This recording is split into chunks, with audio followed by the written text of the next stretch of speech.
Let's go do this podcast.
What's going on, Star Wars fans?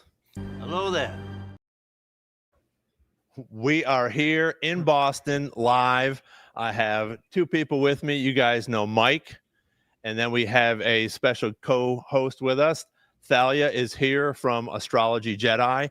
So thank you guys, everybody, for being here. Nick is still in Nashville, so he's there with us as well. Unfortunately, Derek's working, but thank you guys for coming on so early.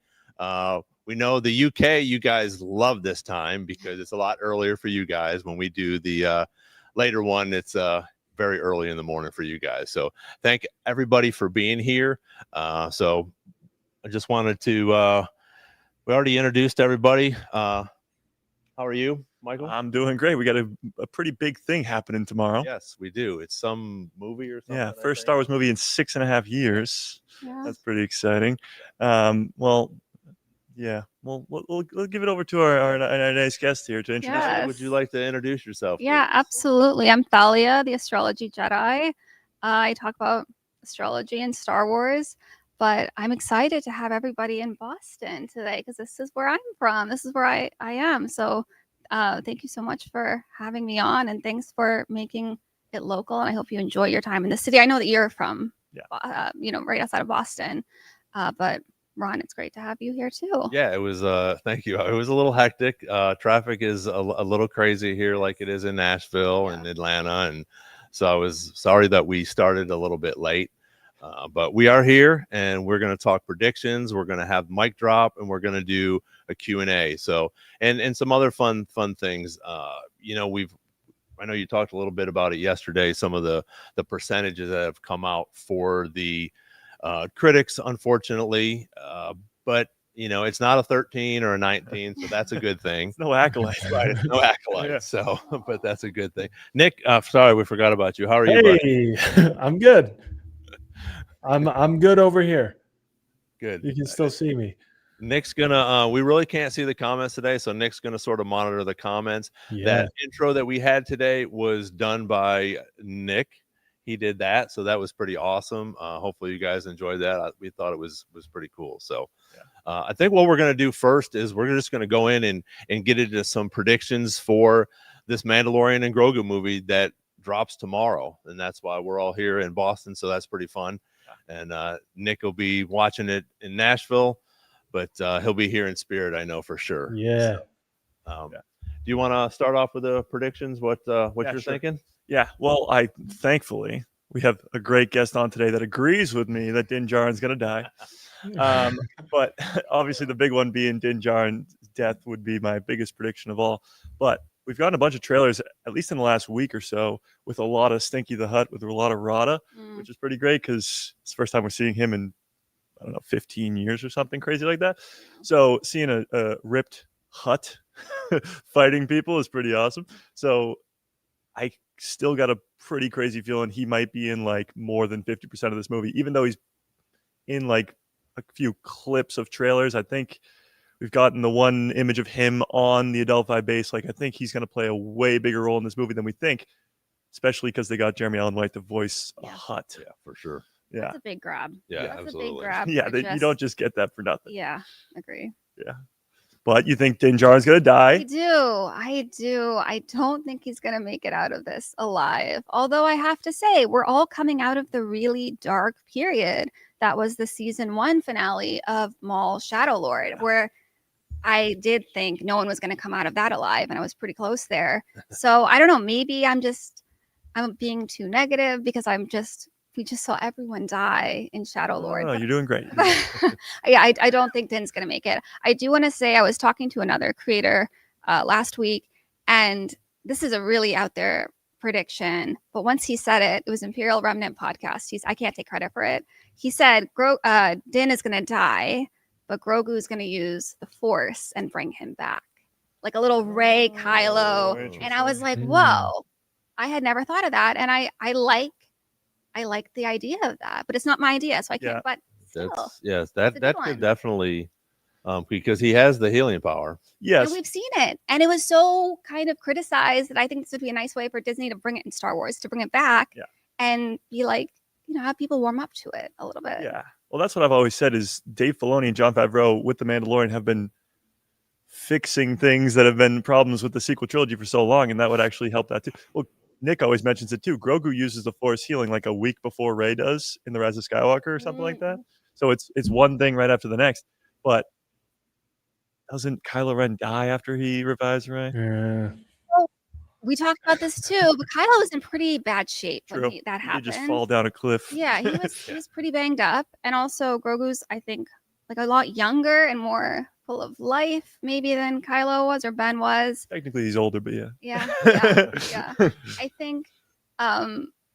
I think it would be catastrophic if they kill Grogu in this movie. I don't think that's going to happen. Oh, no way. So I just they'll find a way around it, I think. I think I saw something today that was like 15 million Grogu something or others were sold since he was created 5 years ago. Yeah. There's no way he's going anywhere. Yeah. He's got 900 years left ahead of him. Yeah.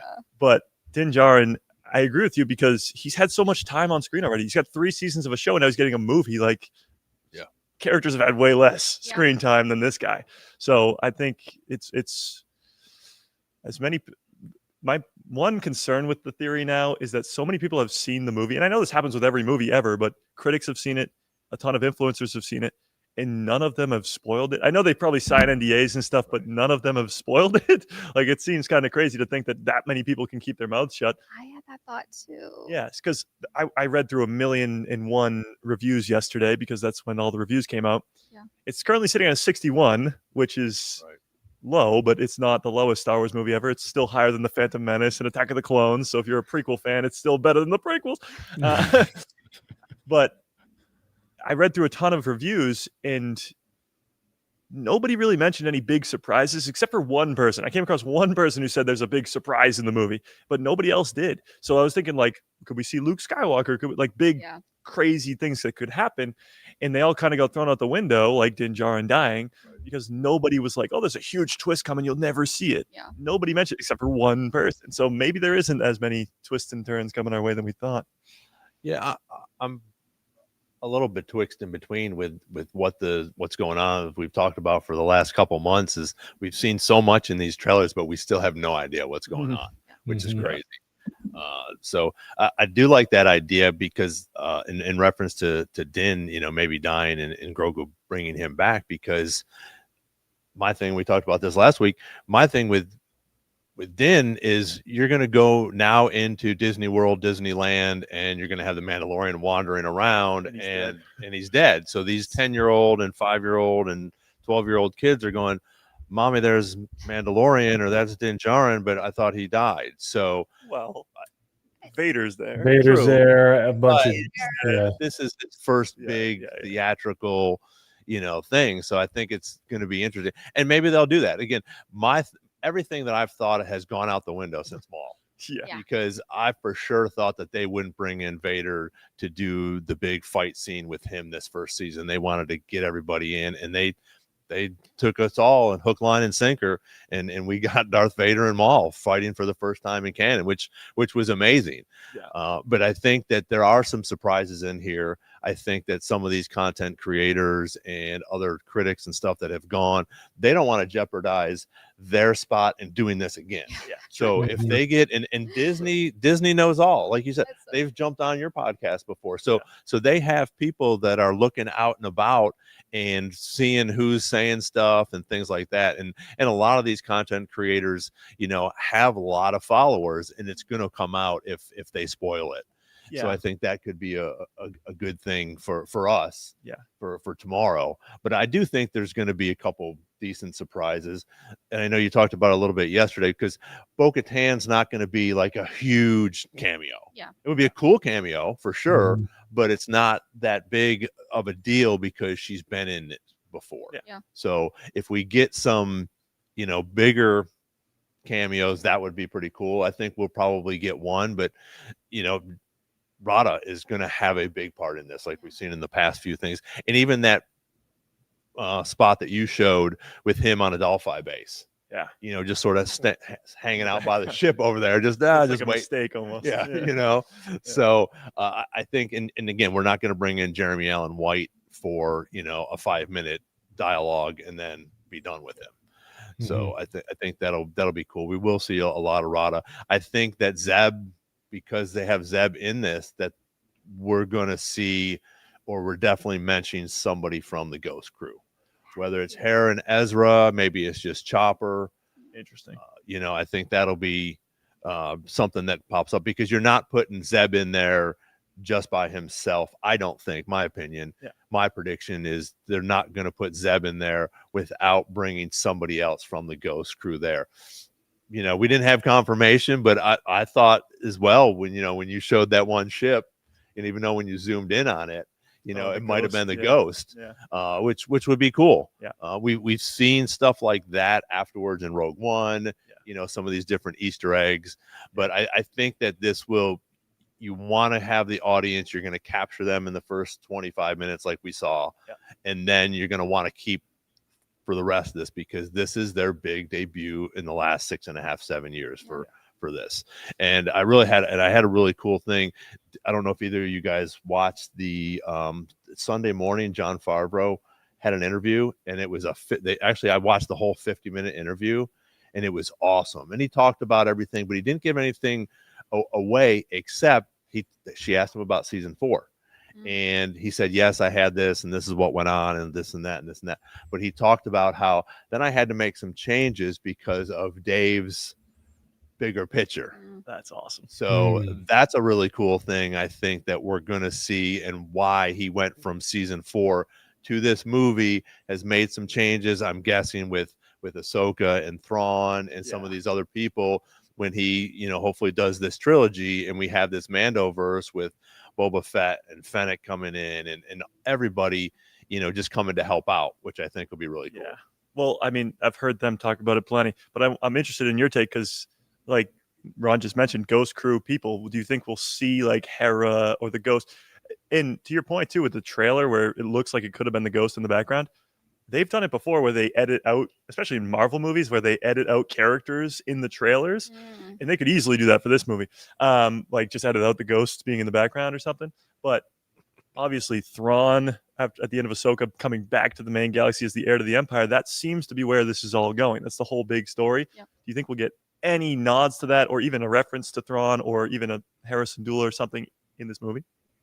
I think Thrawn being mentioned, that seems far-fetched for me, and I don't know why, even though it's not far-fetched from the story. But I think that is coming like too far from left field for a lot of the audience that might be coming to see this movie.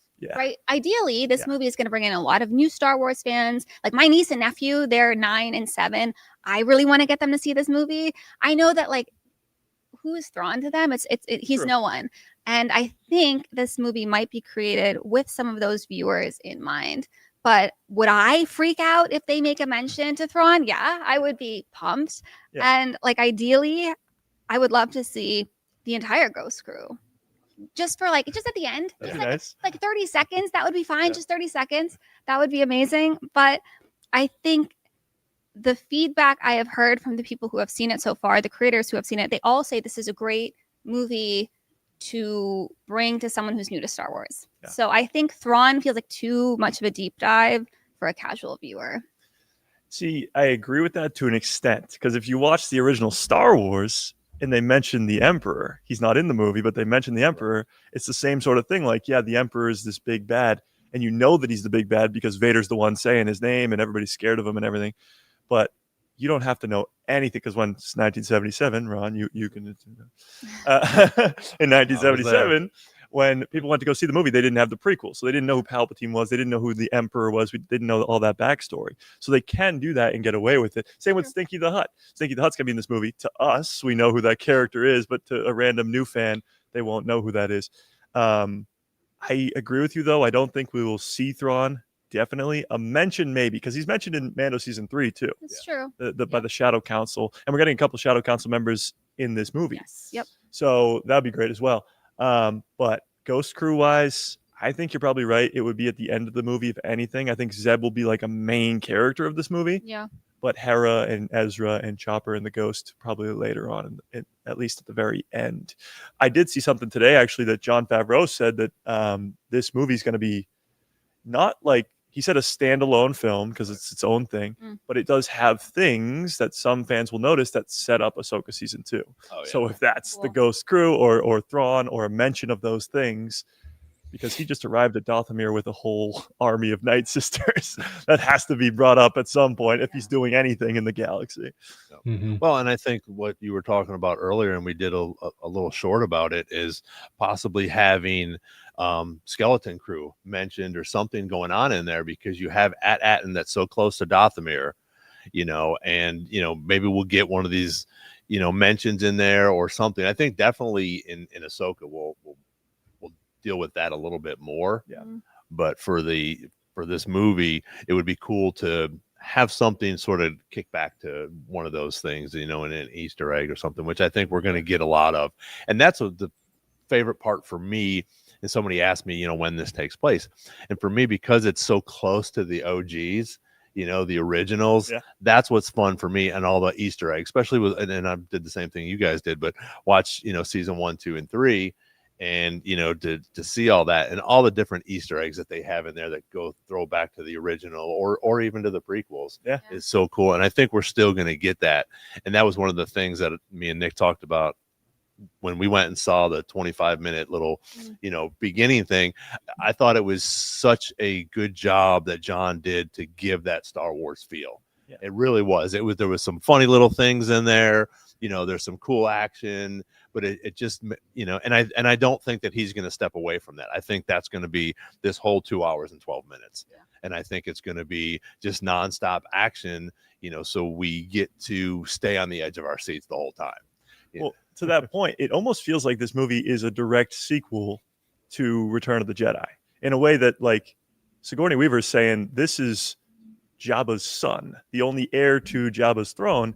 And that's a direct sequel to the events of the first act of Return of the Jedi. So this is, Luke, Leia, and Han probably won't show up, but it's still a direct sequel to that story that panned out there.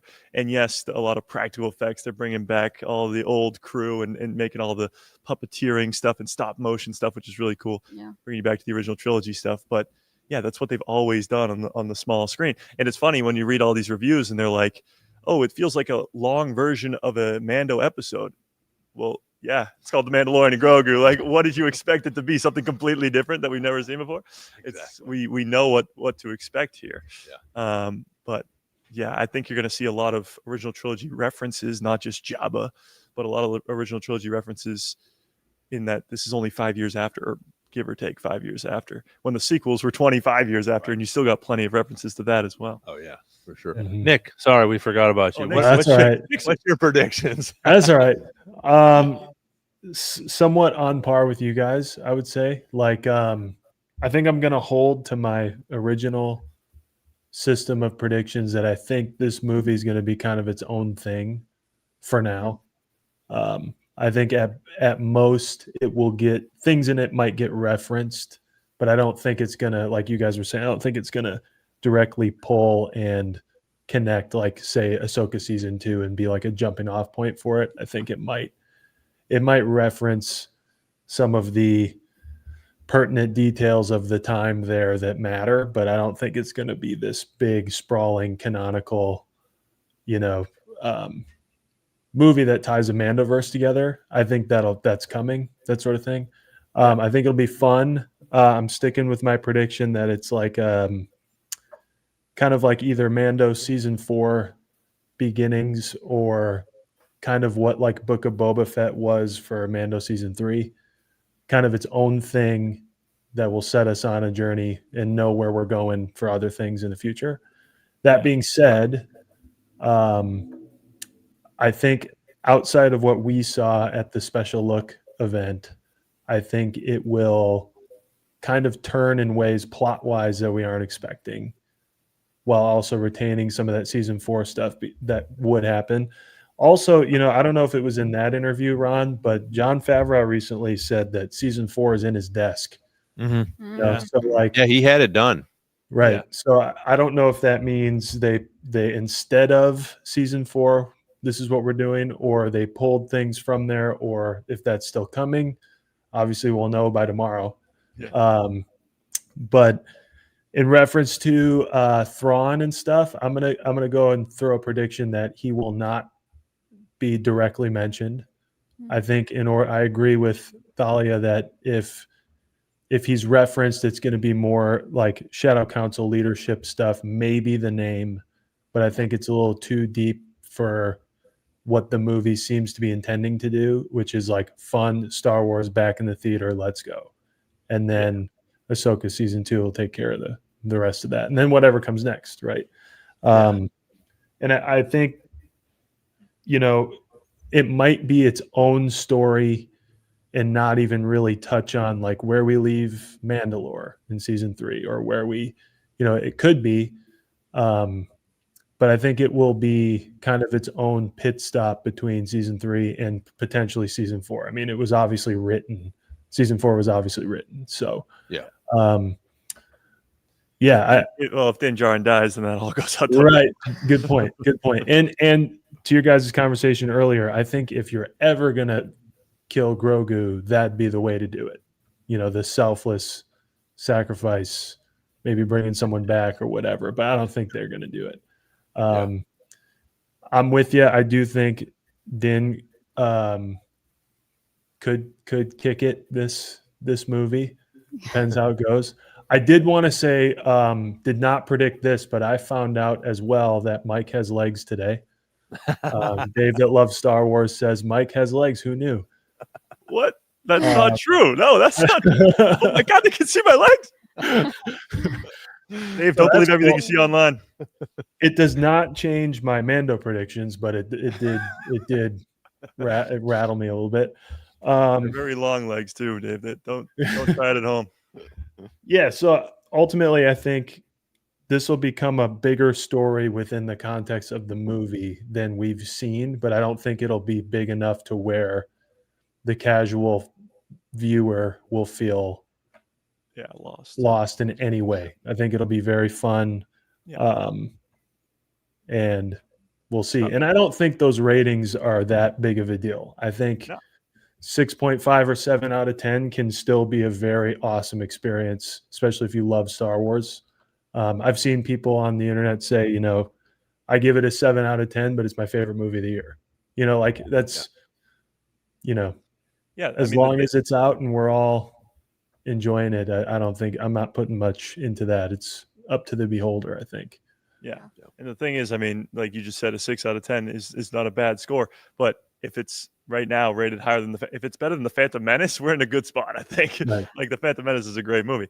I mean, there's probably got to be no lightsabers in this movie, and there's Duel of the Fates at the end of the Phantom Menace, but I keep seeing over and over again is the dog fights and the action sequences and the choreography are so good, like over and over and over again. So it's going to be action packed. There's no denying that. But what you said about not connected to other things. Star Wars has always really done that though. Like in Attack of the Clones, you see the plans for the Death Star, and like you only notice that if you're a really like there's Easter eggs all over the place. The Mandalorian's been like that too with Easter eggs all over the place. But Obi-Wan mentions the Clone Wars in Episode 4, and you don't know what that is. So I don't think they'll shy away from that. Like, you get mentions of Jabba the Hutt in the trailer, and if you've never seen Star Wars before, you don't know who that is. So I'm sure you'll get references to what stuff that comes after. Mando, though, is a show really focused on Project Necromancer, cloning on Navarro, cloning with Grogu's blood and Moff Gideon. I don't think they'll touch any of that. I know there's some fans out there that think Moff Gideon's somehow still alive, but I don't think they'll touch any of that in this movie. The cloning stuff, that would be way too much to dive into in just 2 hours. I think there's no time for that. That's kind of what I'm getting at with the sort of like being self-contained. I think it's going to be much more immediate to whatever they're doing. And I think at best there'll be references, as Sigourney Weaver says in the trailers, like there's a war coming. We might get references on why they feel that way. We already may know, but the general audience doesn't. True. So I think it won't touch, for example, like you said, the cloning stuff or the Grogu stuff in that regard, and maybe not the Mandalorian stuff, other than what's immediately in front of us. Yeah. Well, to that point, like, do you guys think that we'll see more Mando character? Obviously, Bo-Katan and Boba Fett are the obvious ones, but like Carson Teva. Carson Teva's in every season of The Mandalorian. He's in Ahsoka. Yeah. He's not in Skeleton Crew, I don't think. But either way, he's sort of the connective piece because he's a Ranger of the New Republic. He's in everything. He's connecting everything from Hera Syndulla to Grogu. And they kind of leaked it, but he is going to be a Lego piece in the Sigourney Weaver X-Wing Lego set. So it could be that he's in this movie, but if he's in this movie, in season 3, he's already on to Thrawn's plan. He already knows the Empire's coming back, and he's trying to warn Coruscant. He's trying to warn the New Republic, and they're like, nah. So if Carson Teva's in this, and obviously on the Adelphi base, then Sigourney Weaver's character, Colonel Ward, probably has a very similar thought process, and Zeb does too, where they all know the Empire's still out here, but the core worlds are just ignoring it. So do you think we'll see a character like a Carson Teva in this movie? I definitely think so. I think we'll see several characters from, like I said, there might be little cameos, but to me, that's really not a cameo because they're in the movie. Right. But even Bo-Katan, I know Katie had that whole thing, which was great, and hopefully we will see her, in this. But I think that you're going to see Carson Teva. We might even see Dave in this. Trapper Wolf. Trapper Wolf. Because somebody was already saying, maybe it was you yesterday. Somebody there's a leaked leak something that might be Trapper Wolf with in a dogfight. with Juno or Lord Janu. Lord Janu. So I think that we'll have those type of characters in this. I mean, I'd love to see even like a Cobb Vanth, that just for a couple, scenes or something like that, because we don't know who the big villain is yet. We all know that Thrawn is out there, but he's not in the Mando show yet. So at least not, to be the big blue meanie. And Din Djarin has no idea who he is at this point. Maybe he's heard about him, but he doesn't know who he is and what's going on. But I definitely think that we will see some of the, even was Paleo, the Pelion. Pelimoto. I think we might see, I think we'll probably see R5 again.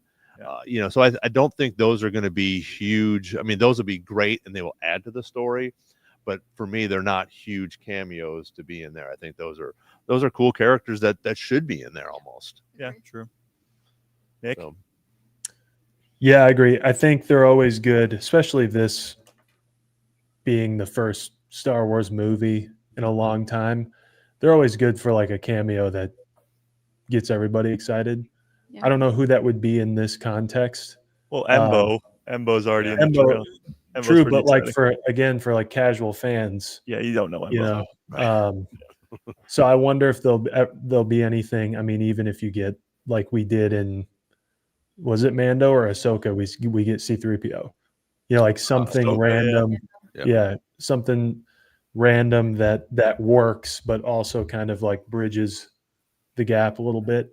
And we see R2 in Mando, season 2 finale. He comes in with Luke, right? So we those characters like that are awesome. Yeah, well, R2 and C-3PO are in every Star Wars movie except for Solo, maybe.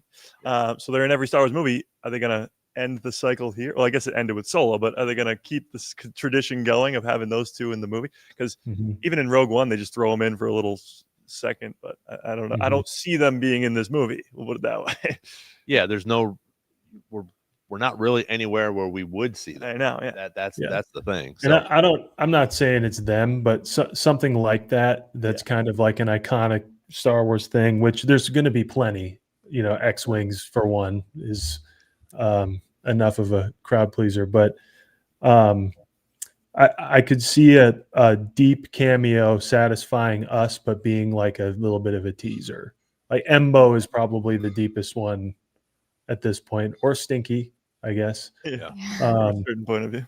From a certain point of view. But I think they're always good for one really surprising one.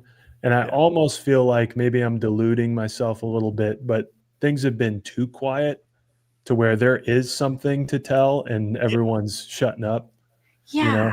You said NDAs, and I can't get like NDAs out of my head now because everybody has been so even keeled and like mellow about everything. And I'm like, what aren't you telling us? There's like something major you're not telling us. But again, they can't tell us. But they're not even, like you said, except for one review that you saw, no one's even alluding to like, this is fun. There'll be something surprising. They're just like, it's a really good movie. And that's it. Like they are so media trained. Like it's, and I would like to think that this is intentional. I would like to think that there'll be something that like really makes us just go like, oh my God, it's happening. Whatever's happening, it's happening.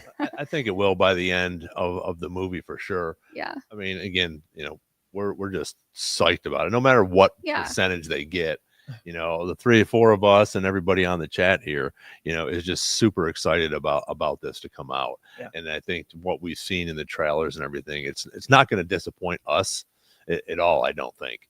Just in the first 25 minutes and the rest of the trailers, it's not going to disappoint. It'll be an interesting ending.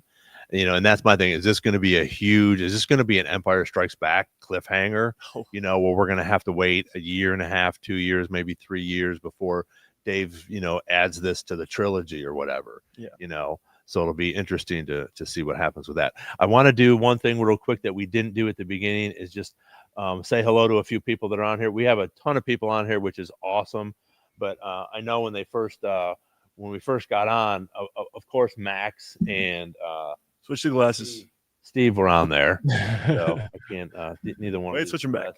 They don't work very good. So I was trying to do it because I'm a little bit further away from the computer today, so I have to have a little bit.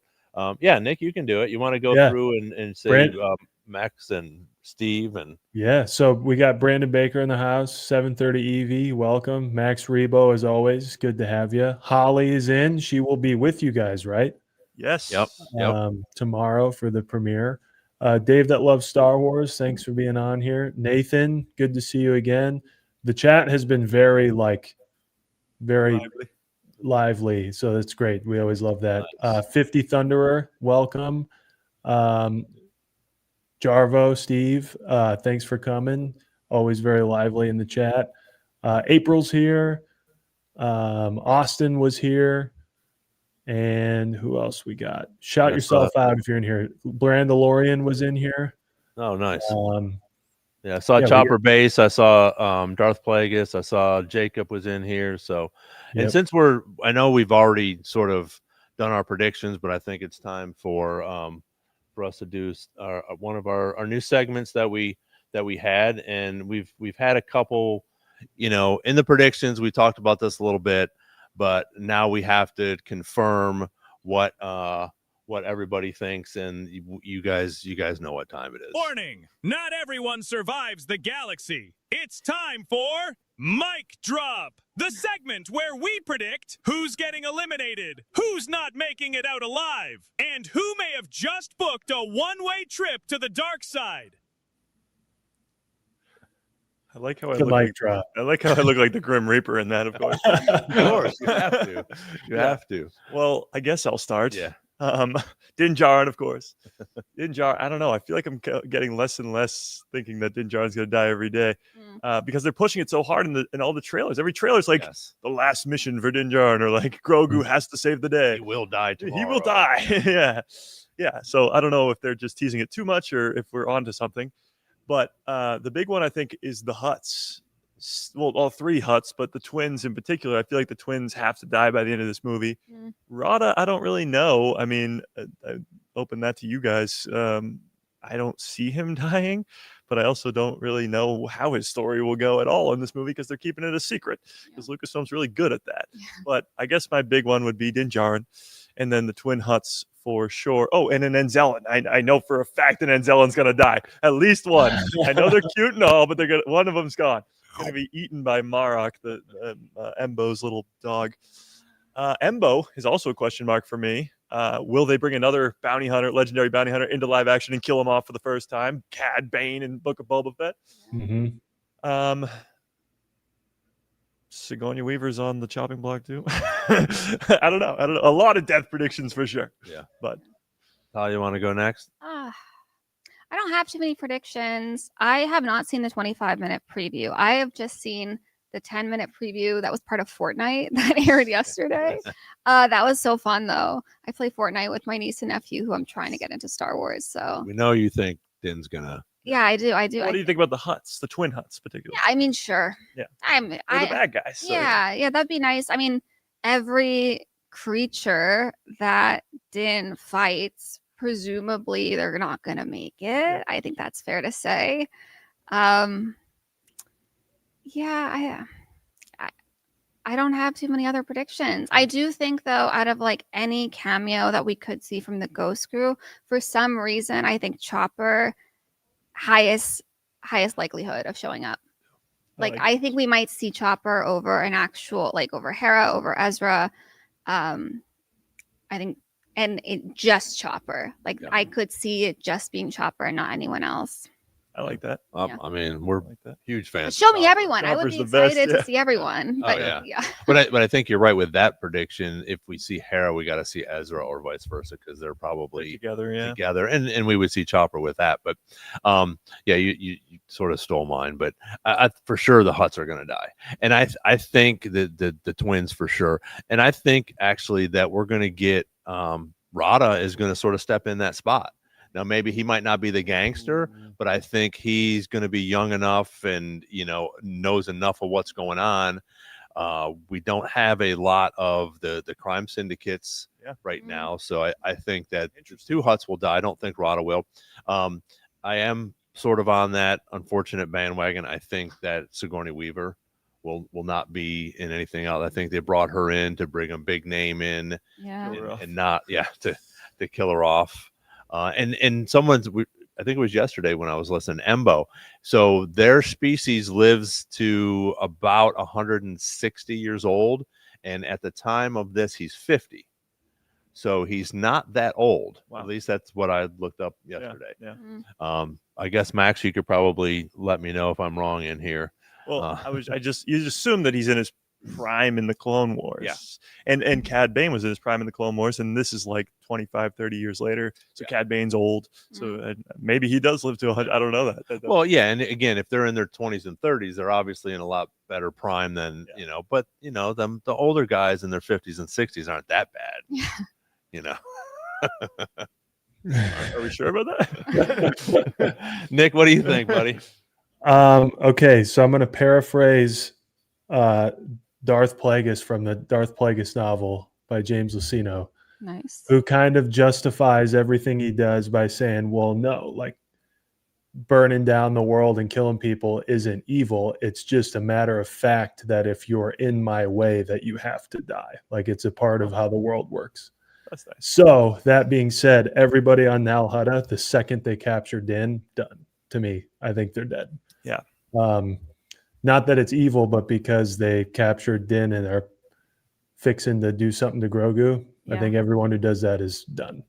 Like John including any of the Imperial remnant people that Din crosses paths with, I think are done.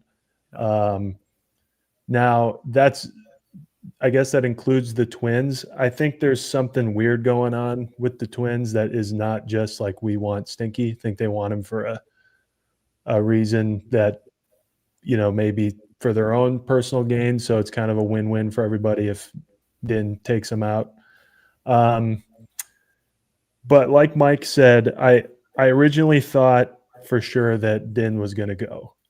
I'm a little hesitant, but my original theory was that Din would die, and then if we ever get the Mandalorian stuff moving forward, that would be represented by Grogu, and sort of the main people working the series are actual people who can talk, but the Mandalorian would be Grogu from here on out. Yeah, That's what- Bo-Katan. Yeah, and the story functions through everybody else, but Yeah. don't know if that's the case anymore. Yeah. And then I agree with you. I think Sigourney Weaver is probably not going to be in any more Star Wars stuff, which means it'd be useful to have a heroic end. Or I forget who was saying it last week. Someone thinks she's bad in the chat. It might have been I don't Max. see that. Yeah. That's a theory. Playing Yeah. a spy or Well, we have Yeah. seen like spies in the New Republic. We saw it in the Mandalorian season 3. Yeah. That'd be a fun twist. It would, yeah. That would be a fun twist. They kind of went out of their way for like a couple of whole episodes to like make that a thing. And that's kind of what this, either whether it's season 4 or Ahsoka season 2 or the Mandalorian and Grogu, I think they're kind of teeing up how the resistance exists. Yeah. Like for sure. sort of We have to- splintering off.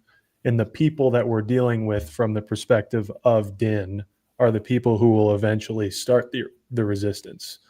And I don't know if we're going to be getting that super deep about that in this movie, but I think that's sort of the differentiation they went out of their way to make in season 3 and in Ahsoka. And so I don't know, out of them, like, would you kill Teva in this movie? No, Would you kill these people? But would you kill the brand new character who we all like because it's a famous actress? I think Yes. you could, Yeah. So well, to that point too, I guess her turning evil, it could be like she sends Din and Grogu on this mission, which they don't want to go on from what we've seen in the trailers, because Din's like, I don't work with Hutts anymore. I don't work with criminal underworld people anymore. I just, because he's too good at his job. Like if he's taken out too many Imperials, and now she has to like sort of stop that and put him on this mission where he's gonna fail, and she knows he's gonna fail.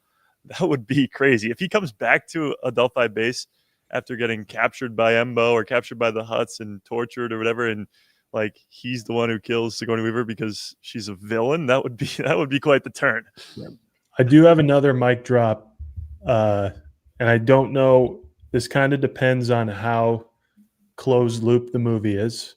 Yeah. Right. If this is gonna be its own thing, or if it's gonna really tie in the Mandalorian in some respects, I think, unfortunately, we will possibly get Grief Karga at least the mention of his death. Yeah. You know what I'm saying? I don't know if you do that here or if you do it another time in a different project. Yeah. But if we're all correct that Embo is walking around Navarro, and that's pretty central to the Mandalorian story, Navarro is. So may Carl Withers rest in peace. I think that could be a technical death that is brought up in this movie. Yeah, I don't really know if they'll kill off his character or they'll just sort of write him off. But at first, I thought we would get no Navarro in this movie at all. But now it looks like we're getting a lot of Navarro. Yeah. So they'll have to talk about it one way or another, whether they write him off screen or actually kill him off. At first, I thought maybe we'll get just a huge fight on Navarro where he dies in the fight and it's off screen. But that doesn't look like any of that happens in the trailers except for Embo coming into town. But why would he just go after Grief Karga and then go after Din for no reason? So Yeah. I kind of feel like they might just write him off for the movie for one reason or another. Be like, oh, he's off planet doing something, or I don't know. We So also not- have to remember too that IG 11, not 88, 11 was just recreated at the end of season 3 to be the new Marshal of Navarro. So the question is, will he be in that too? So like all these Right. people who are around. So can I ask you guys this? Max Rebo put something up. Kind of what I was saying is he believes that the twins want Stinky so that they can kill him. Kill him. Oh. So what I was thinking was they want him because they are already at odds with Boba Fett, Yeah. who has taken his, position or their position there, honestly. Right. And he's probably So- the heir to Yeah, he has a claim to that throne. right, the Yeah. claim to the throne. Yeah. So they don't have as much, but if he's there, it gives more legitimacy to their argument. Yeah. I don't know how that plays into if Rada loves it where he's at, then, I don't know why they'd want to kill Mando for that, but Well, I did like Ron's theory of maybe the Twin Huts die and Rada takes their place, because then now Din Djarin, and I think Din and Rada will be like best friends in this movie after they fight first. It'll be like Hulk versus Thor in Ragnarok. But we work together. But you're going to see them sort of become best friends. So now Din Djarin's going to be best pals with the guy who's in charge of the underworld on Tatooine and best pals with the guy who's in charge of the Huts. So he just has all these connections to the underworld. We also just saw in Maul Shadow Lord, the Pike's head is gone. Maul's in charge, but we know Maul's gone. So what's going on with the Pikes now? We saw a Pike leader die in Book of Boba Fett. The Crimson Dawn has disappeared up until this point. We don't know what's going on with Kira and the Crimson Dawn. And the Black Sun are nowhere to be seen either in a post-original trilogy time period. So the criminal underworld could be run by the Din Djarin and pals at some point through the end of this movie. Like if Rada takes the throne of the twins and now Boba Fett's on Tatooine, might have some friendly faces. And this could again go to Thrawn, because who's going to take down Thrawn? In Legends, it's Luke, Leia, and Han, but it's not going to be that same thing in this canon version. So because Thrawn's not mentioned in the sequels at all. Yeah. Like it's Snoke in the First Order. So it could just be the criminal underworld. It could be Rada with the team up of Din Djarin and Grogu and Boba Fett and Fennec Shand and the Ghost crew, all characters you don't see in the sequels. Right. Could be the heir to the Empire stuff. And this could just be a setup to that. Yeah, I have one more mic drop as well. I think Lord Janu he's not gonna make it out. Yeah. I think he's gonna be a pain in the ass for a little while, as we've seen. Yeah. And try to kill Din and put Grogu in a little bird cage and all that fun stuff. But it'll be interesting to see what he has to say about all these things, because he's the one that says, Din will die tomorrow, and he's got all the checkerboard pieces out there that are monsters now. And I don't think that's when, if something does happen to Din, it's not going to be in that gladiator arena. I think that Rada will put up a decent fight, and he might get a little bruised up, but I think it'll be interesting to see what happens. And I still really think that theory that you had mentioned, that maybe he does die, or he's about to die, and Grogu comes in and saves him. They do open the trailer with saying the old protect the young and the young protect the old. True. Yeah. So they could be setting it up there. Yeah, True. for sure. I do have like a fun mic drop. I don't know if this is kind of breaking this segment, but this isn't like in an ideal world. I would love for, if Ezra makes a cameo, to not waste the space on like not bringing up the fact that he goes by Jabba. Like he has to make a Jabba joke. yeah. If Ezra comes Yes. on, like, of course I know him. I am him. Like take the Yeah, Kenobi line and put it into That the would be movie. awesome. So manifesting that. If you're gonna put Ezra in it, make Ezra do a Jabba joke. Like Yes. Yeah, if he goes, Rada, I am your father. something. Yeah, They have to. that would be great. Yeah. I like that. Yeah.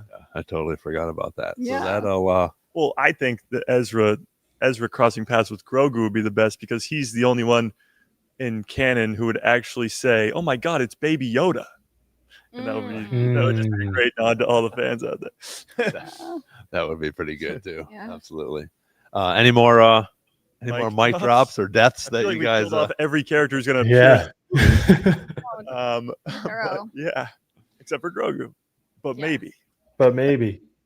That would be wild. No, No, there's Grogu, no- he'll be all right. he'll be fine. He'll be fine. He'll be good. if you guys haven't Yeah. yet, please make sure you put in your predictions on a mic Mhm. drop here. I'd be interested to see what you guys are thinking. And then what else we got? Oh, we haven't done this yet. We haven't done our where's our little buddy here? I'm just holding Grogu here with the oops. We're gonna do our little there you Red go. Sox. Nice. Red Sox Grogu. Yeah, a little Red Red Sox Sox Grogu. Since we're in Boston. Speaking of Grogu, Well, oh, Uh-oh. There he There is. we go. He's giving a little salute. yeah. The reason that this movie's gonna be so successful, and Ron, $2 billion. Now, the reason it's gonna be successful is because of obviously Grogu drawing in the kids, but Yeah. Mandalorian is so successful because it's the balance between that and the more adult audience. The first episode, Din Djarin's got his pulse rifle literally incinerating Jawas from afar. It's still very dark while also being very kid friendly at the same time. It's the perfect balance of Star Wars. It's the original trilogy as well with the Ewoks, but also we're blowing up an entire planet Yeah. at the same time. But that's why this movie's going to be so successful, because it's from the kiddiest kid thing of Star Wars to the most adult thing of Star Wars. It is the middle, and it can appeal to the most amount of that audience. Yeah, that's that whole space cowboy thing, which Yeah. they've done with this, and I think they've done a great job. And John's done a freaking fantastic job. And to have Dave in there with him, to just cross the T's and dot the I's. We're bringing, like we've talked about, we're bringing in Legends characters, into canon and all these different things. So unfortunately, whatever the critics say, I always go by, especially when I'm looking at Rotten Tomatoes or Fandango or something like that. I'm always looking at whatever the public thinks. Yeah. Because again, those are the fans that like the characters. Those are the fans that, there's going to be a couple that aren't going to be happy with this or that character or this, and something that went on or a birthday or something like that, but I think that most of the people that go to this are going to be fans, and even the ones that aren't are going to enjoy it, because you're going to have a whole lot more. And that's what we've seen, I think, in the reviews, that Grogu's in this a lot more. It's the Mandalorian and Grogu. It's not the Mandalorian anymore with his little sidekick. He's been with Luke for 2 years training. Now he's back with Din. They've been doing training, Mandalorian training, and this could be, I think you said it, this could be the next, Mandalorian Jedi that we see. But we have to figure out, they have to show us, or they have to let us know, or what's going on, is how is he going to become that? Is he technically a Jedi? Yeah. Not really. No. But is he going to go, and maybe we get that, that animated Luke Skywalker, Academy, which would be cool, something like that. But I think it's going to be interesting to bring that up. And we have, 2 more movies or 3 more movies with Dave, I think being able to bring more life and sort of take the franchise with Grogu. Yeah. And to that point too, like, he did train with Luke, and now he can wield the Force without having to take a 48-hour nap. But will he get a lightsaber is a big question too, because the Darksaber's gone. Yep. A lot of people were upset about that, but it needed to, so that Mandalorians weren't just obsessed with the saber and who leads them. But will Grogu build his own lightsaber, find his own lightsaber? Because Luke still has Yoda's, we know that. Will he just go be like, hey, I want this, and take it from him, or will he craft his own? Yes, he's cool using the Force, but I'd like Grogu to, wield a lightsaber too. Yeah. That'd be nice. Well, and I guess, and you guys can correct me if I'm wrong, we don't find out what that snowy planet is yet, do we? In those first 25 minutes? No. Because somebody had suggested, even if it was Ilum, that if they're on Ilum, does Grogu get a voice, or something, some crystals calling out to him while they're there? That'd be I think wild. somebody on your show that'd be yesterday cool. mentioned it. Yeah, we don't know what that snowy planet is, but even you saw in the first 10 minutes, they leave there right away. So again, it could be a new planet, could be Ilum, which would be awesome. Yeah. Even if it's not seen again in the movie and it's still Ilum, that would still show that there's an Imperial base there and they're building Starkiller base and all that, and would be a direct connection to the sequels. But I don't know if that's going to be too significant. I'm not too sure on that one. I do want to ask you guys, and specifically you, because I've heard their take on this, but in the trailer, there's this old lizard dude in a rocking chair who's talking to Grogu like, are you scared? You should be. Like, he's saying these crazy things. Who is that? The most impossible question. Go ahead. Yeah. Well, it seems like Grogu's on his own sort of side mission at some point in this movie, but it's a 2.5-hour movie. Like, how are we just going to have Grogu go off, do his own thing, train a little bit with this weird old lizard dude we've never seen before, who's spewing these wisdom things like he's Yoda? Like, is he some Force user? My biggest theory on this was that he might be a character like the Bendu in Rebels. Ooh, And maybe he's sort of a balance between light and dark, because that's Grogu's not a Jedi. right. So he would be more like that. But it still just seems so out of place. And everything we've seen from the trailers, it's action-packed sequences. It's this A.T. Walker thing. And then there's Grogu with this old lizard dude in a rocking chair. And it makes no sense. What do you think's going on there? Yeah, that's a good point. I have no idea who he is. That's the answer I get every single time. Yeah, I don't know. We think he's a Jedi. I would love to see a Bendu adjacent character, because I think the concept of Bendu is so cool. It's also close to Rebels, which ideally this might be a little bit close to Rebels, so that would be fun. Yeah, I also am somebody, I did see the 10-minute preview in Fortnite. But I'm also somebody who I don't like to watch trailers too closely. I do know exactly what you're talking about, though. I know exactly what part. But I like watched it, the whole trailer, like once, kind of like with squinted eyes, because like I had to. And that's it, because I do like to be surprised quite a bit. One of the posters for the movie is Grogu sitting on that log. You see it over and over again. It's him by himself meditating on a log. Yeah. And Very Rey Skywalker, like in in a jungly planet. Yeah. But it's like in all this crazy action stuff with Rada and the twins and all, like, where does that happen? Like, it's only a 2.5 hour movie. It's not a lot of time. And that's it just made me think of it. Is that at the end? Is that sort of at the end? And there's because there's no Din's already dead. Right. Yeah. Or he's trying to figure out what to do next, because maybe Din did die, and then maybe he's going to go try to save him with the healing force or whatever. But yeah, that could definitely be something interesting. Like Grogu, he's not confirmed watching the Gladiator Coliseum scenes, right? He's in one of the trailers. He's there with Din in the audience. So again, it's like, how does he go from an audience member to fighting Rada in the Gladiator ring? But Grogu is there, and the whole cage thing. There's an official image that was released from Lucasfilm where it's Lord Janu, the Imperial guy, and Grogu in a cage, like a bird. You know cage. what? I did see that image too. Yeah, you're right. So he's there with him. But where I think they split up is when Din's getting his helmet ripped off by the Hutts, and he's being threatened by the Hutts, and he's fighting the giant dragon snake. And I think that's when Grogu's off doing whatever. But I just don't know, again, how he comes across this old lizard dude, who that old lizard dude is. Because to us, when you meet Yoda in Empire, you immediately know that this is who Luke is looking for. Obi-Wan tells him to go find Yoda on Dagobah. Are we going to have something of that, like, with Grogu? Like, could Luke call out to him and be like, go find old lizard dude in a rocking chair? Probably not. But does he just happen upon this old dude and then trust him, and he's like the Bendu? Like, it could be like Kanan, who just walks into the spiders in Rebels. And Bendu just comes. The Bendu just comes up because he's getting called to. Is Grogu getting called to by this guy? Like, there's so many questions about that character in particular. And that's the thing. There's just so many questions now in reference to this, because we know the trailers are all over the place. Yeah. And I feel like that just by watching that first little segment there, I think once because they sort of cut off right there when Rada was fighting still, correct? Yeah, so the 25 minutes, without going into crazy spoilers, is exactly what you see in the trailers. And it ends when he sort of gets to the place where Rada is. Yeah. Right. So I wonder if that's where, Din goes and has a conversation, says, hey, listen, this is why I'm here, whatever. Din gets captured by Janu and somehow forces him into that thing at the same time. Or did they come back to the Gladiator? Does Din go back and try to talk to the twin Hutts in reference to that? So sorry, Nick, we're not ignoring you. I know. I'm just loving the flow. Yeah.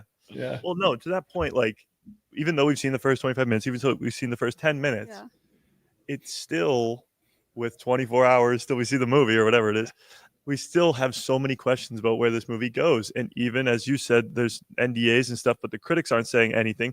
The media people aren't saying anything. Lucasfilm knows how to keep a secret. They really know how to keep a secret. And with the Mandalorian in particular, nobody knew with the Mandalorian that Grogu even existed before season 1 came out. There was not a soul that, other than who worked on the show, who knew that Grogu existed. And when he appears at the end of episode 1, season 1, you're like, oh my god, he's not in any of the marketing. Yeah. But he's in every single episode of the Yeah. show. So Well, what are they hiding for this movie? I'll even do you one better. Nobody knew, even with as much of a year's worth of marketing for The Force Awakens, nobody knew Rey was the central protagonist. True, they Everyone thought it was Finn. Yeah. And And nobody knew. that. Well, and Go nobody ahead. knew who Kylo Ren was. They thought Yeah. it was like Luke under the mask or something crazy like that. They hid the whole point of why, the whole perspective of the movie from us. So it could be anything. I, for one, think Lizard Guy, just to be safe, is just a guy. And at some point, Grogu and Din get separated. I think this guy has something to do with looking after him. Grogu might be with him, meditating, trying to figure out where Din is. Simply because I'm routinely, as you guys had mentioned, I'm routinely like overthinking trailers to then watch the thing and be like, shit, that was the first 10 minutes of the whole thing, and now I know nothing. So Disney does like to do that. Yeah. I don't know if they would throw him in like that. Even like Embo, Embo might be a really cool part of the movie, but I don't think putting him in the first trailer means that he's like the bad guy in the movie or the adversary, Yeah, I mean, I think you're going to get to see a pretty cool showdown between Bounty Hunter on Bounty Hunter with Embo and Din.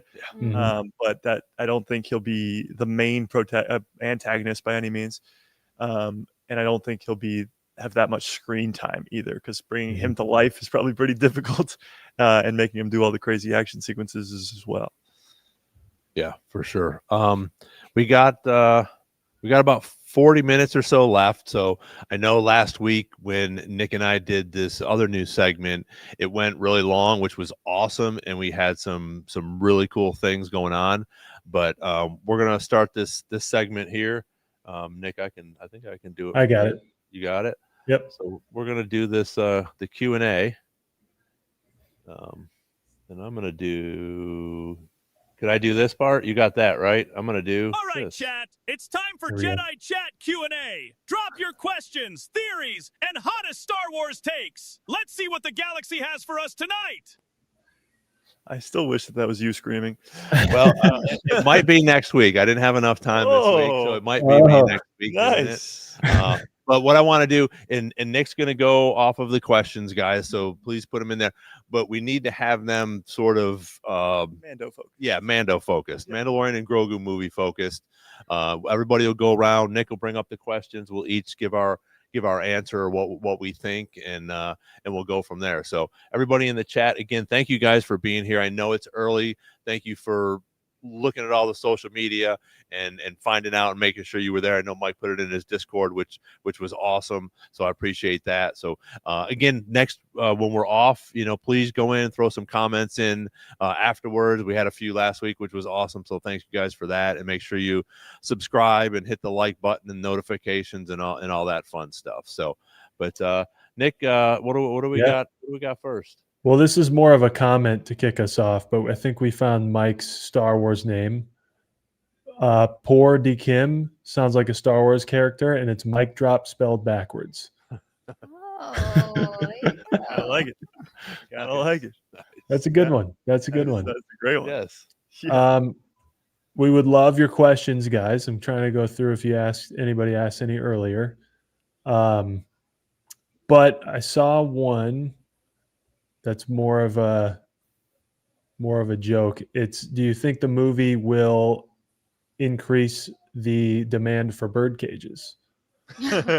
Well, honestly, I mean, no, but it could indirectly do something like that for something else. Movies like that have done that a lot in the past, especially Star Wars movies. All right. Oh, sorry. Well, I had a question. If I'll go first. Do you guys think we'll see a lightsaber in this movie? Like if Ezra shows up lightsaber, if Luke shows up lightsaber, any lightsaber at all, even just a hilt, so it doesn't even have to be ignited. Do you think we'll see a lightsaber in this movie? Because it would be the first Star Wars movie to not have one. Maul's in Solo. Vader's in Rogue One, and all the other Yeah. movies have lightsabers for sure. Yeah, I'll take this one first. I'm not. I forgot about Maul. Yeah, Because I and was going to Solo. say. So if we do see a lightsaber, I think, and this is a long shot, it might be Grogu's. Mm. I don't think we're going to get a Luke or a Vader in here.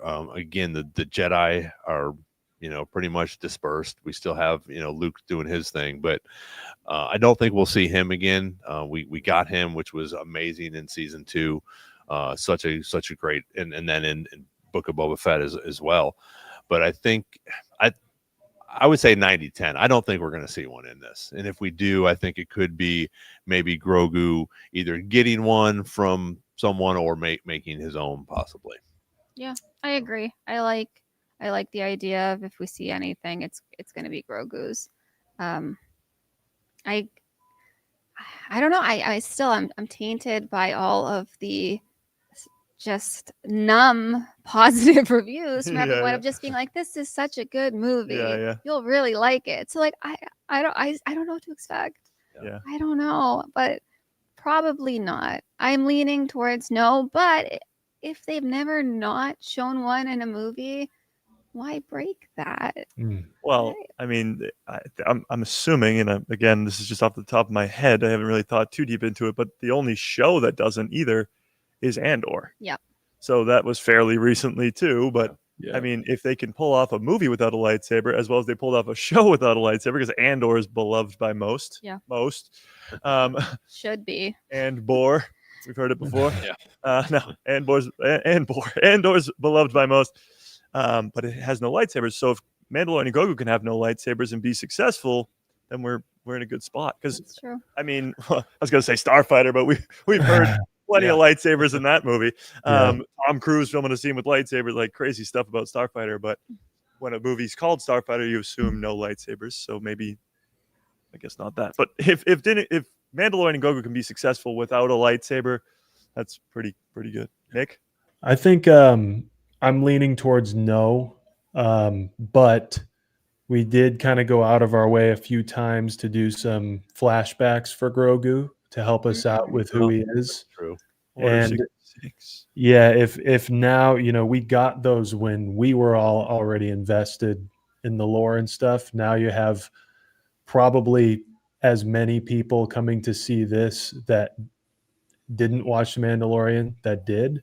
Yeah. And maybe it'd be good to, I don't know, if they keep going down that path. I mean, we got several Order 66 flashbacks in like a year span from multiple shows that help tie Grogu's thing together. So depending on whether or not they would throw a flashback into a Star Wars movie again with the first one that they're coming out with for a while, maybe we could, but I don't know if current events would do it. Maybe like a random like thing to technically have a lightsaber in it, but I don't see it being useful unless there's some crazy cameo that we don't know about. But Well, I did see a couple reviews yesterday that were saying that Stinky the Hutt or Rada the Hutt's story was very emotional.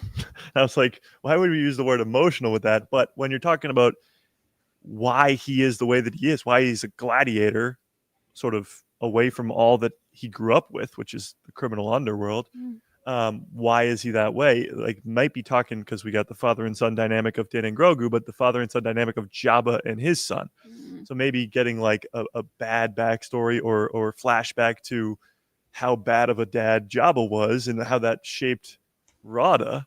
You could be like, well, Rada's telling that story, pan to Grogu and be like, I got a crazy story to tell you. My dad's Yoda. and reveal that in the movie. Still, we've had Grogu for what now 7 years almost, and we don't know that. Like, you assume that yes, Grogu's got to be the child of the only other same species we've seen in Star Wars, but it's never actually been confirmed. So you assume it's Yoda, but that hasn't actually ever been said or revealed. I guess it would take somebody who knew Yoda to tell us, but we've already seen Ahsoka who knew Yoda, and she mentions Yoda, but we never got that confirmed. It would be crazy if this movie did that.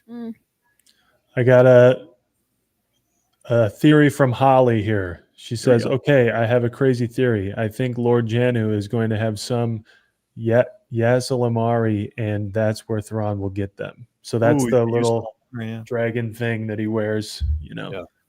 Yeah, so in Legends, the Yusalamari, it's like a little lizard, puts it on his shoulder, and it repels the Force. That's why Thrawn, who's a non-Force user, can compete with Force users, with Luke and Mara and Leia and others in Legends. So that would be wild. He's talking because she brings that up because Lord Janu in a recent trailer says, "I've collected all the most dangerous creatures in the galaxy." Right. Those are the chess pieces from the Millennium Falcon, hollow chess pieces. So if the Yusalamari is introduced in this movie, that would be pretty crazy because that would explain how Thrawn's going to go. Well, Thrawn has a army of Night Sisters now, so that kind of can compete with Force users. But if Thrawn's going toe to toe with Ezra, he's done.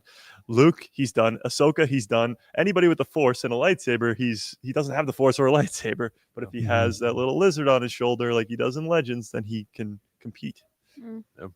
Nice. I like that. Yeah, that's pretty good. You Thanks, guys Ollie. good with that one? We'll Yeah. see you tomorrow. Yeah, we'll see Ollie tomorrow. Yeah. 50 Thunderer asks, "What does everyone think the fate of the N1 ship is?" Well, that's a good one because the N1 Starfighter is nowhere to be seen. He's getting a new Razor Crest. I like it. I like the Razor Crest. I like the N1 Starfighter more. Do you like the N1 Starfighter? It's great. Yeah, It's great. I that's a no. no. I don't. I like everything. At this point, I like everything I've seen. I can't have opinions on anything until after the movie. I'm just happy that it's going to be in theaters. I'm happy to be seeing it again. Like, you can put anything in there for the most part. I'm going to be like, this is great. I'm just happy to be here. There you go. Yeah. But do you think the N1 will be, I guess, used or destroyed, or like we don't even know because he's getting a new Razor Crest. We know Right. that. Right. And that's probably because he's going to be lugging a hut around or something. And he can't do that in the M1 Starfighter. But like, will it be destroyed? I don't know. Yeah, because in the first part there, he's with Zeb. He's with Zeb in that ship.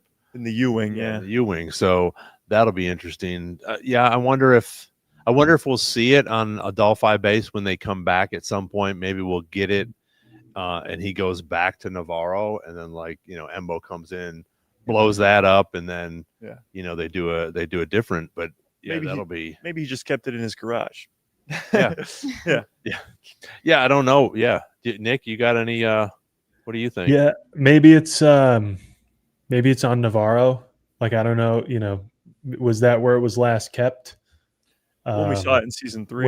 When we saw it, yeah. So I don't know. I think the Razor Crest is starting to make a little more sense, right? When we first saw it in some of the teased images, it was like, well, what happens to the N1? Well, for the job he's getting, he definitely can't use the N1. So it kind of, is making sense of what he's doing. But yeah, I don't know. I would assume he probably still has it. I could see another character in the show flying it while he flies the Razor Crest. Yeah. Yeah. Grogu becomes a pilot. Yep, fly them both around, and given the situation. Do I think it'll be blown up or anything? I don't know. I don't think so. Well, I guess my theory on why it could be destroyed is because we see Embo in the trailer and we think he's on Navarro. So if he's going to capture Din, then I guess in theory he would want to destroy his escape. Right. So he would come in and destroy the ship that he could escape in, and then he just goes and tries to capture Din after that. So that would be the only reason I see it get destroyed. Because other than that, yeah, it's just like he has another car in the shop, like he's just hanging on.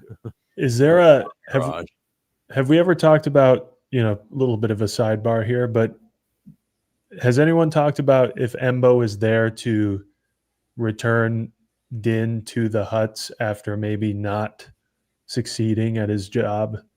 Well, with I think Rada. I think the job is to go get Rada and bring him back to the twins.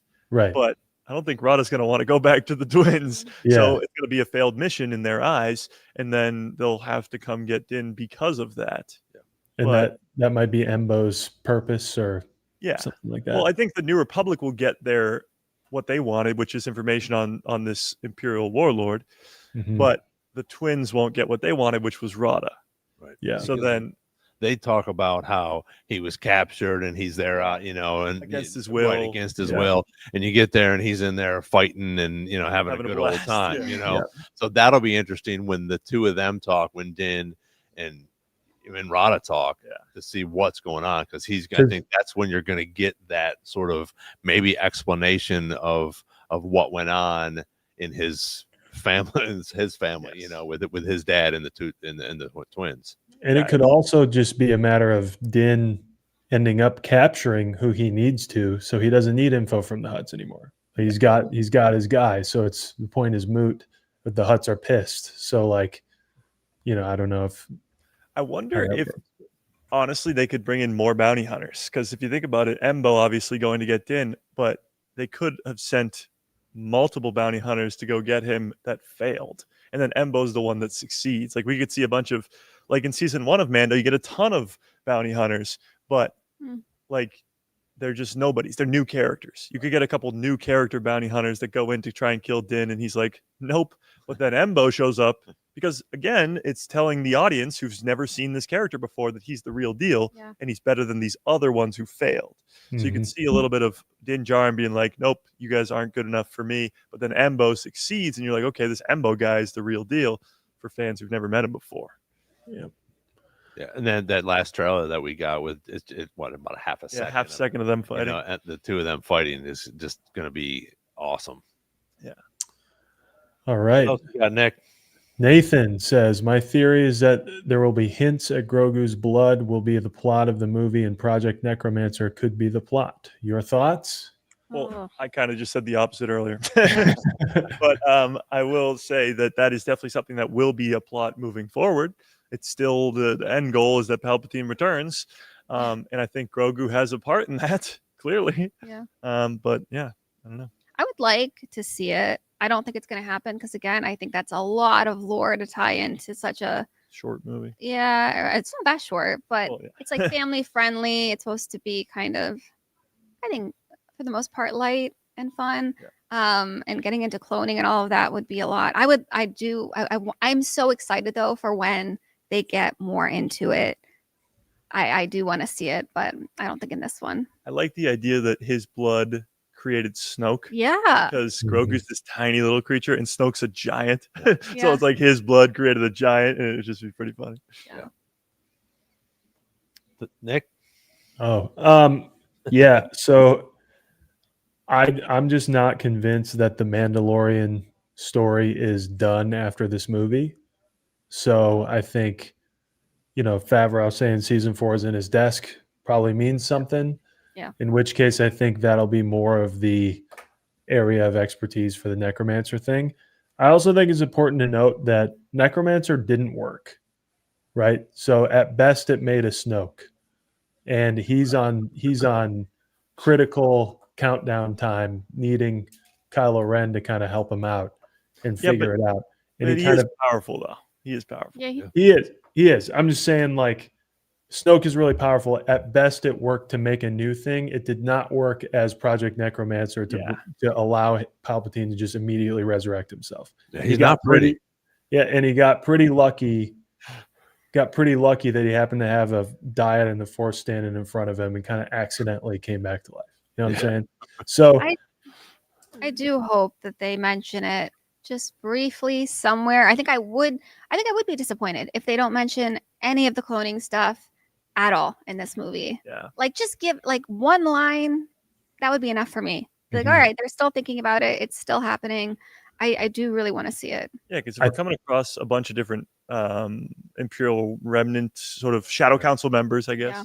If we're coming across them, that's all they were talking about was cloning and all that. So if they're talking about it, then they should still be talking about it. Yeah. I also think the audience might need to be informed of why the Empire cares about Grogu, right? Yeah, if they don't know already. So that might be like you guys were saying, like quick line of, well, they actually are trying to do some weird projects on him, and then maybe you get more from the Shadow Council on what. But I think that's about it. That's a great sentence that you just said there, or theory, or whatever you want to call it, because they are going to have to and know what's going on with Grogu and why everybody wants him or what was going on with this bounty.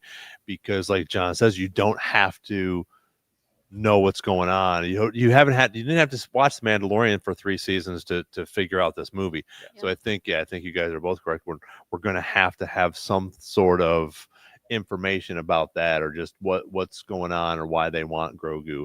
And again, we've talked about this before. It doesn't take very long. No. It takes a sentence or two or 30 seconds to explain a story, and then boom, we're good to go. We know exactly what's going They on. did that in Mhm. Shadow Lord quite a bit. With, Yes. like all of the Oh, perfect. key plot Yes. points, briefly, quickly. That's it. Yeah. Set everything up. Yeah, because again, it was the same thing with the Mandalorian Grogu that was with Maul. Was you don't have to watch anything, don't have to know anything about these characters to still understand. And they do. They introduce Maul like as a new character almost Yeah. in that show, and they're probably going to do the same with Din and Grogu. We kind of saw it in the first 10 minutes where they introduced them sort of as Din being all badass with an entrance, and then Grogu using the Force with an entrance to Yeah. show you right away this guy's badass. This guy uses the Force. And tell you about these characters if you've never met them before. Yeah. You guys in the chat, we're still doing Q&As regarding the Mandalorian and Grogu. So please, whatever you got for us as far as your thoughts, your theories, any questions for us before the movie premieres tomorrow. We got about, what do you say, around like 15, 20 minutes left? Maybe about 10 or 15, because we Okay, do want to so- get Thalia's, let her talk for a little bit, and we get out of here. But I want to bring up, I got to bring this one up. Where is was it Chopper that said Oh yeah, right here. read How that many one. How many burritos can you fit in an N1 starfighter?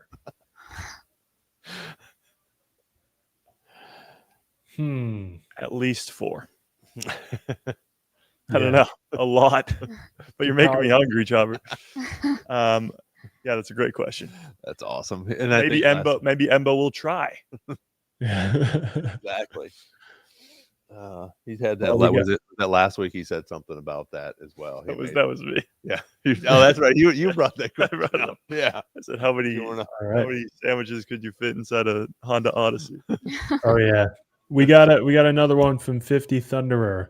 Let's If hear it. what's his name is a collector of all most vicious creatures in the galaxy, do you think we may see a can you help me with that one? Dianoga trash compactor monster. Huh. Oh. Oh, That'd be interesting. I mean, we don't really see that monster in Empire. You just see its little right. tail. And it's Yeah. in water. So does it live in the water yes. as well? Mhm. Well, we are going to see a dragon snake in this, and the dragon snake was on Dagobah. It's the snake that Right. pulls R2 under in Empire. So maybe something like that would be cool. I think Mhm. it's not just going to be the chess pieces. Like those are obviously the monsters we see in the trailers, but there could be some others there as well too. Yeah. Somebody brought up, what if they bring in the Mythosaur, because that's a legendary creature, but the Mythosaurs are supposed to be extinct. The only one we know of is because Bo-Katan sees it in season 3. Right. So that's a no. That's a great question though. Do you guys think we'll see the Mythosaur in this movie? Because they set it up in season 3 like it was going to be this big deal, and then we didn't get any of it. They did a lot of work. A for lot of that. work They for it. did. And Grogu even senses it in the final episode when he Yeah. becomes adopted by Din. Do you guys think we'll see a Mythosaur? If we do, I think that could be like an ending as well, sort of like A they did, tease. a tease to something that will help them when Thrawn does come, Mm. and when they have to go fight Thrawn again. That could be somebody that comes, or they could get that to help them along with the Ghost Crew and Boba and things like that. But it's interesting because that's a huge creature. Yeah. So it would be difficult, I think, to bring it into the Mandalorian and Grogu in just this. If we had another season Mm. of 7.5, 8 hours total, I think we could do that. But for 2.5 hours, I think they're just going to have to get into the meat and potatoes, explain things to the normie fans, to the people that don't know what's going on with this movie yet, and then go through and get us to the point where now we have an idea of what's going on, help us with a little bit with Ahsoka, and then possibly even a cliffhanger for Dave's movies. The other feedback I've seen from these people who have seen the movie is that actually I have commonly seen them say it's like 10 to 20 to 30 minutes too long. Really? Yes, Really? I've seen that a few times. They said it. They felt it could be shorter, which makes me think we're not going to get these deep pulls again to like stuff that needs a lot of Yeah. explaining. Because if they did these deep pulls, then why would you want it to be shorter? I don't know. I mean, why would you want it to? I don't know. We don't know. We haven't seen it yet. Well, what I've heard, I heard somebody compare it to Return of the Jedi, actually, where Return of the Jedi, sort of the first act and the last act are very quick and action packed. It's the beginning part of Jabba's palace, the whole Jabba's sail barge, all that stuff, the Sarlacc pit, and then the final act is the second Death Star. Yeah. It's the whole Battle of Endor. And the second act is sort of shorter, slower. It's them planning to go to Endor. It's Luke going to watch Yoda die. It's more of a slower, drawn out stuff. And I've heard that might be the part where the middle of the movie has 20 or 30. It's slower. It's like the second act is a little slower. But so that might be what they're talking about, is the middle act is a little slow. But usually when that happens, like that's stuff that needs to happen and needs to be explained. Like the whole middle act of Return of the Jedi is a lot to explain and confirm that Vader is indeed his father. Because Luke is like, is he actually my dad? And Yoda's like, I'm gonna die now. And then he's like, Obi-Wan, is he actually my dad? And he's like, from a certain point of view. And he's like, oh my god, I kissed my sister. No,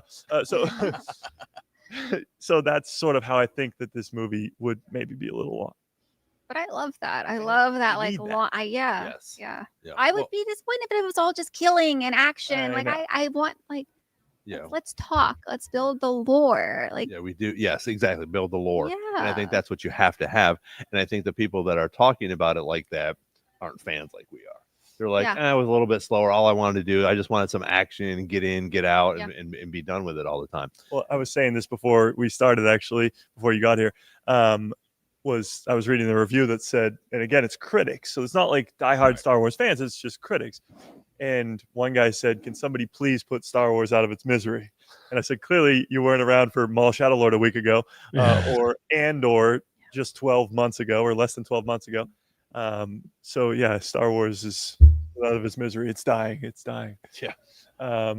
But yeah, when you have two of the greatest projects in the last calendar year, it's a pretty good spot. Yeah. Do we got any other questions in there? Right here.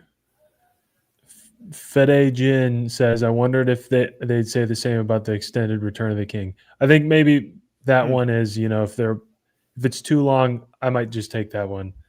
It might be that the story this movie is about gets kind of wrapped up and maybe we spend more time than we need, right? Yeah. Like it could be any direction. It could be not enough action from people who didn't pick up on the lore stuff, or not enough lore for people like us.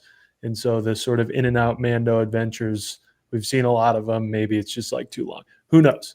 To be fair, that's a tough balance for them to hit.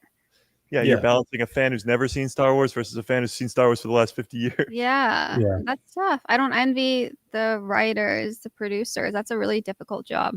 Yeah. So, I mean, it could be all over the place for people's reasoning. But I think it's the right length. I'm surprised if it's its own thing, this movie, and it's not, Mandoverse branches and roots going everywhere. If it's its own thing, I'm actually surprised it is that long, that it is almost 2.5 hours. And obviously a lot of that's credits, but do we know if there's a cut scene at the end? Post-credit scene? Yeah. I don't know, but it would be the first time ever for a movie. Right. There is one in Mando season 2 for the Book of Boba Fett, but there's never been one for a movie. So it's a great question. I mean, they also have never put up the names of people in the beginning. Yes, they do that. They do that in this one too. So it's a little bit different, and they're not doing the scroll this time. It's just the sentences that pop up and sort of give you an idea of what's going on in the beginning. So when George did the original trilogy, he was told by the studio that he has to have, because every movie does it, the opening credits, which is like the title of the movie and then main actor, director, and writers, or whatever it is. And he was like, nope, not doing that. So he actually took a fine for that. I forget how much the fine was, but he took a fine for that. and he did the opening crawl instead and was like, I'm not putting any actors' names at the beginning of my movie. And that's how Star Wars has always been until this movie. Like it's gonna say the Mandalorian and Grogu, and then Pedro Pascal and Jeremy. It's Jeremy Allen White which is and crazy. Wow. the two other actors who bring Din Djarin to life, Brendan Wayne and Lateef Crowder. So that's gonna actually happen in this movie. An opening crawl, it's not like you saw. It's just the words like Rogue One or Solo. I don't know if Rogue One does it. But yeah, post-credit scene, I don't know. I mean, your guys' guess is as good as mine. I don't think so because they've never done it before, but they did it with the Mandalorian show. Yep. Yeah, we might have we got time for maybe one more. If you got one up there, Nick. Let's get one in there. We have more so like comments right now. One more question would be great. Hey, Fearless. Fearless just jumped What's on. up, Fearless? Got any questions for us? We got time for one more. Uno mas. Let me see here. I might have missed one. Oh, here's 50 Thunderer. We've been clicking you a lot today. Thank you for your participation. Any Force Ghosts? Uncle Yoda checking in on his little nephew. Yoda Force Ghost would be crazy. I would love a Force Ghost. That would be crazy. I would love a Force Ghost. Well, from I guess our new understanding of Force Ghosts from Kenobi and from Ahsoka is you kind of have to be really tapped into the Force and have an emotional connection to that person. Yeah. And Nick has brought this up before too, where in the original trilogy, Luke in the first movie doesn't see Obi-Wan, but as he becomes more powerful with the Force, he begins to see him in Empire. Mm-hmm. And then by the time of Return of the Jedi, he's very in tune with the Force, and Obi-Wan's now a very clear picture. And then I guess in Ahsoka, you see a similar thing where Ahsoka's going through a lot in her mind. She doesn't want to train Sabine. She's worried about Anakin. So she doesn't see Anakin until the very end of the show. Same with Kenobi. He's tapped away from the Force, and then he taps back in. And by the end of the show, he sees his master, Qui-Gon. So from that point of view, or from that understanding of the Force Ghosts, the only person who could see one would be Grogu. And the only person I think he would see would be Yoda, if it's his dad. But that would be like somebody would have to be talking about that. Yeah. Well, my thing is if we do see one, or does Grogu get a vision, and is it Yoda that's talking to him? That's what I sort of saw a couple things, but that's the only thing I can think that where we might see some sort of Force ghost or a vision or a voice from someone like that. But Thalia? Yeah, no, I think seeing a lightsaber is more likely than a Force ghost in this movie, and I don't think seeing a lightsaber is going to be super likely unless, again, we see a flashback scene that would fit it in pretty well. Yeah. Nick?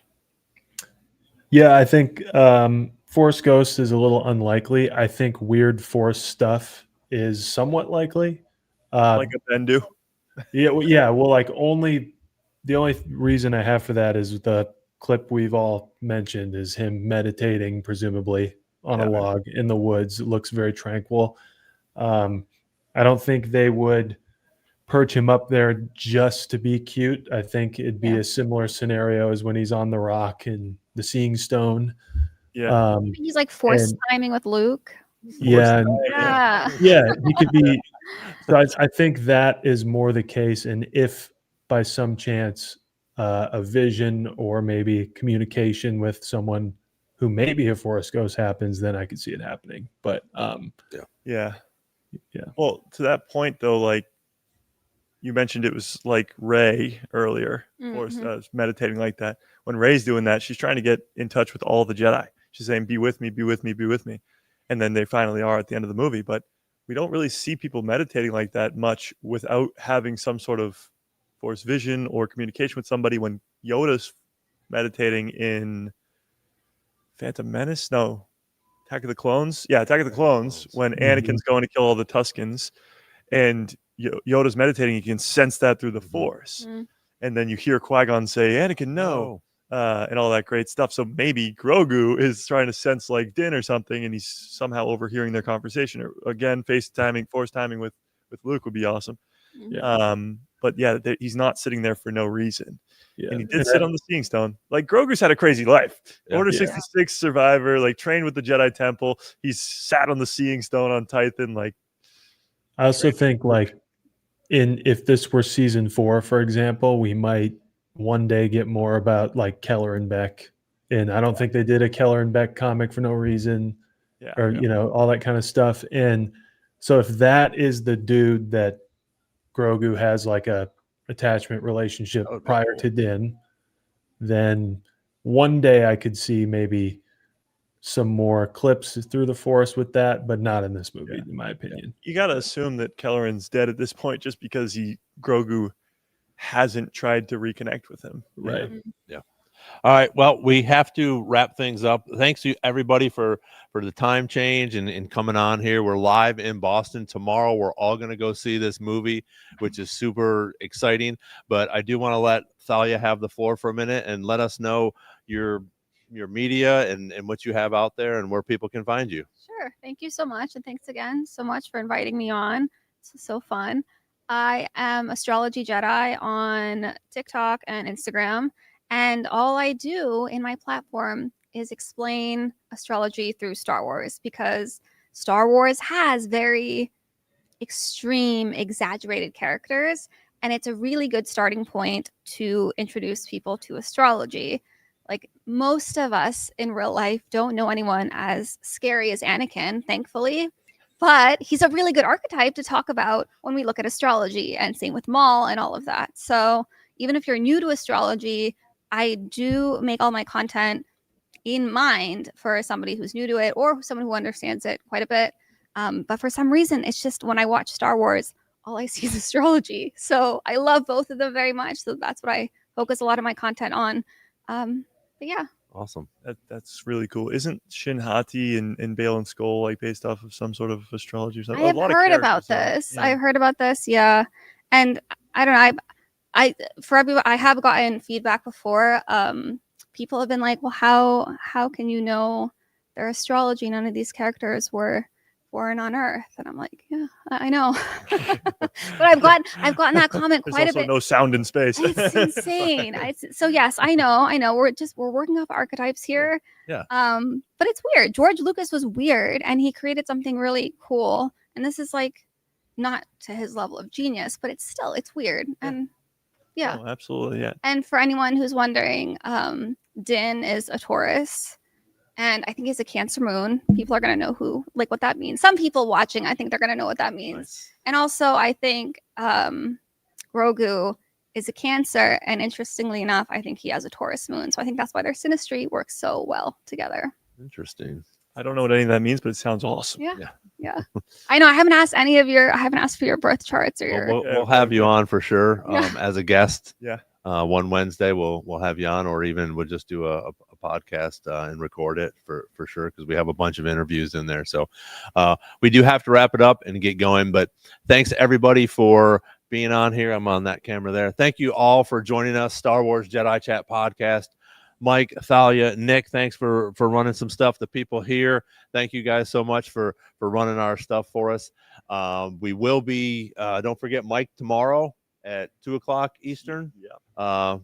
A guy who loves Star Wars, and then we'll be going to the movie tomorrow night. Yeah. So crazy. it'll be interesting to see what's up. We're looking forward to all your guys' theories and your mic drops and things like that. So put them in the comments, and thank you again for being here. That's about it. I don't have any fun things to shoot out into, but thank you guys for being here. And let's see. Can we put Nick up there one more time? There he is. Bye, Nick. Thank you for everything. Thank you, guys. And, may the force be with everybody, and we'll see you on the next Star Wars Jedi Chat podcast. May the force be with you.